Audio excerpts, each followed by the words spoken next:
mama qurban. Biz bugün belə qərarlaşmışıq ki, İradə xalanla, atanla səni qızımız Jalə ilə evləndirək.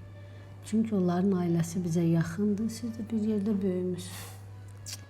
Nəyə gülürsən oğlum? Gülməlidir daim ama. Ömür boyu istədiyinizi elədim. Mən istədiyim məktəbdə oxuy, mən istədiyim universitetdə oxuy, mən istədiyim işi işlə. İndi də deyirsiniz ki, mən istədiyim qızla evlən. Bu haçana kimi belə davam edəcək? Özünüz deyirsiniz ki, mən əbədi deyiləm və bir gün bu dünyadan köçəcəm.